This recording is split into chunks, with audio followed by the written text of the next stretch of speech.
और हमारे संविधान के साथ एक कहे तो बहुत बड़ा खिलवाड़ हो रहा है। न्याय के लिए न्यायालय में जाया जाता है और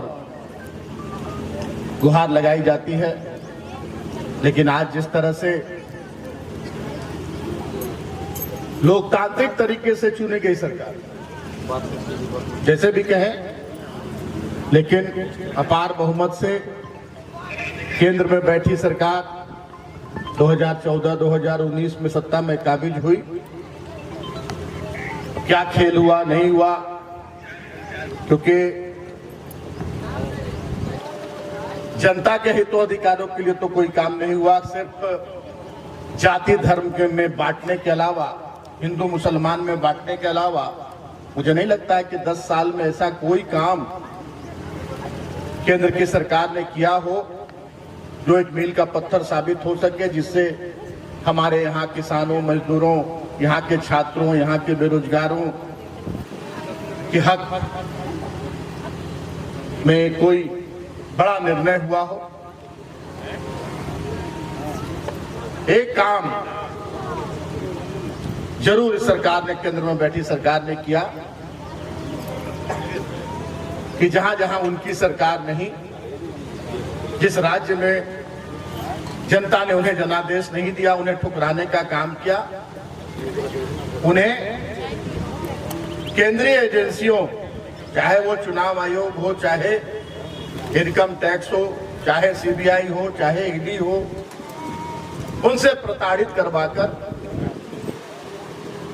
और अपने पाले में करने का काम किया, जो कि लोकतंत्र के लिए कहीं से भी उचित नहीं है, कहीं से भी जायज नहीं है।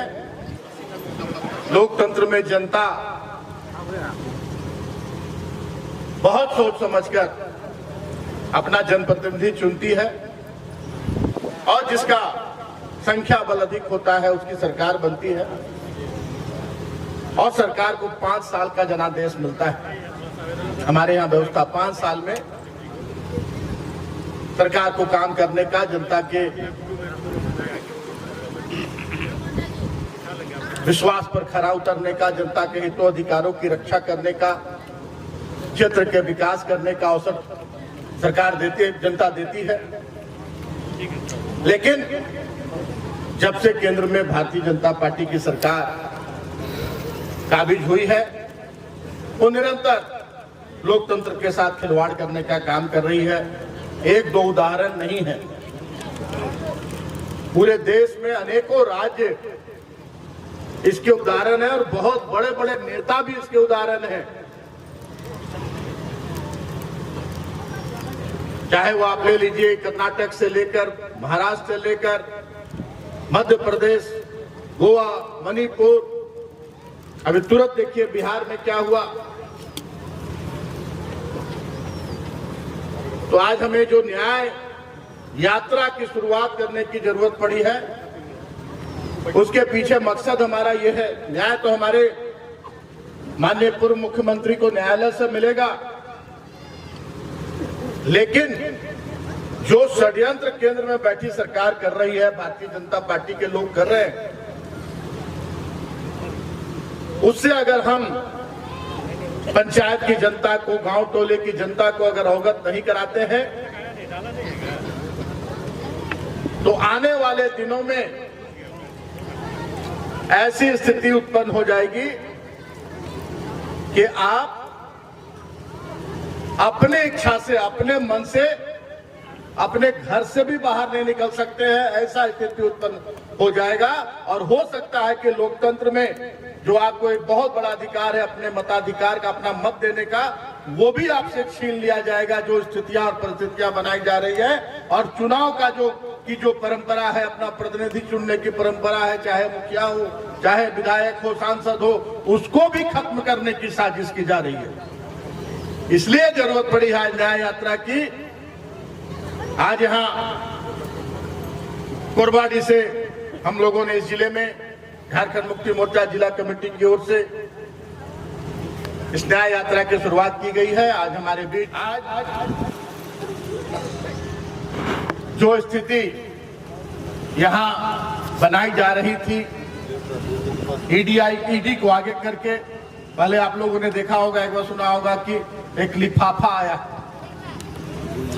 आप लोग सब जानते थे ना कि लिफाफा, और उससे पूरा झारखंड में राजनीतिक उबाल, राजनीतिक उथल पुथल मच गया कि लिफाफा आया है। और वो लिफाफा आज तक कहां है वो किसी को पता नहीं। आज तक वो लिफाफा फिर कहां गया, कौन गर्त में गया, किसी को पता नहीं। तो ये साफ बताने के लिए है कि साजिश 2020 से ही शुरू हो गया। 1-2 साल कोरोना रहा, उस समय बहुत तेजी से साजिश नहीं कर पाए लोग सरकार को अस्थिर करने का, क्योंकि कोरोना में ही सभी लोग, कोरोना से लड़ने में ही सभी लोग ज्यादा व्यस्त थे। लेकिन जैसे ही कोरोना समाप्त हुआ, हमारी सरकार को, लोकप्रिय सरकार को, जनप्रिय सरकार को, जो सीधे सीधे जनता से मुखातिब हो रही थी, आपके अधिकार आपकी सरकार कार्यक्रम की शुरुआत हुई। सरकार गांव के टोले टोले में पहुंचने लगी, अधिकारी पहुंचने लगे, मंत्री विधायक पहुंचने लगे और जनता की समस्याओं का समाधान होने लगा। और ये केंद्र में बैठी सरकार को कहीं से भी रास नहीं आया और वो लोग तरह तरह के हथकंडे अपनाकर इस राज्य की सरकार को, इस राज्य के युवा मुख्यमंत्री, पूर्व मुख्यमंत्री जो आज कहे जाते हैं, माननीय हेमंत सोरेन जी को बदनाम करने की तरह तरह के हथकंडे शुरू हुए।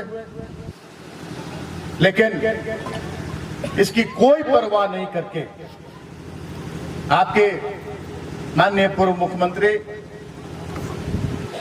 वो जो जिम्मेदारी थी, उस जिम्मेदारी को निभाने में दिन रात लगे रहे।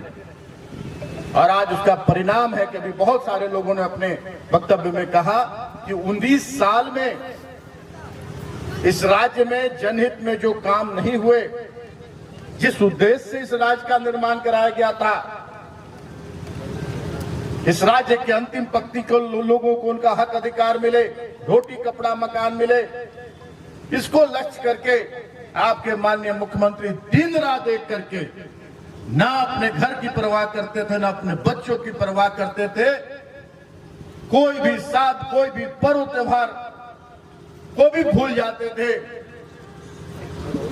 और दिन रात जनहित के कामों में लगे रहना, कैसे हम जनता को उनका हक अधिकार दिला सकेंगे। और उसका परिणाम आप लोगों के सामने आप लोगों को देखने को मिल रहा है कि सर्वजन पेंशन जैसी महत्वाकांक्षी योजना जो सबसे पहले कहीं पूरे देश में नहीं, आपके झारखंड में लागू हुआ। पहले कोटा आता था, पहले कोटा रहता था और उसके बाद लोग इंतजार करते थे कि फलाना बूढ़ा मरी तब हमर नाम जुटी, फलाना बूढ़ी मरी तब हमर नाम जुटी। कि मरने के का लोग इंतजार करते थे कि कोई मरेगा तब हमारा नाम जुटेगा।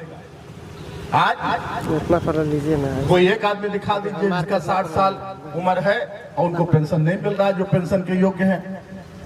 उसके साथ साथ अभी नया जो हमारे अनुसूचित जाति, अनुसूचित जनजाति के जो लोग हैं, स्त्री पुरुष सभी लोग जिनका 50 साल पूरा हुआ है, ये पूरे देश में चर्चा का विषय है कि 50 साल के उम्र से उनको पेंशन शुरू हो जाएगी। 50 साल की उम्र। उसके साथ साथ सभी जाति की जो महिला, कोई भी जाति की महिला हो, सभी का जिसका 50 साल पूरा हुआ उसका पेंशन शुरू हो जाएगा। तो ये काम करना अगर भ्रष्टाचार है, ये अपराध है, तो आप ही लोग इसको समझ के आप ही लोग अपने आत्मा से पूछिए, अपने दिल पर हाथ रख के पूछिए। सावित्रीबाई फुले योजना जो हमारी बच्चियों को आज 8वां क्लास से लेकर 12वां क्लास तक 2500, 5000, 10,000 करके अंत में 20,000 तक, 20,000 12वां को क्लास पूरा करने के बाद देने का प्रावधान किया गया, वो अगर भ्रष्टाचार है हरा राशन कार्ड से सभी लोगों को आच्छादित किया गया। सभी लोगों को जिनके पास राशन कार्ड नहीं था, पूरे तरह से राज्य सरकार की योजना, पूरा राज्य सरकार का योजना कि लोगों को राशन मिले। 1 रुपया उसमें केंद्र सरकार नहीं देता है।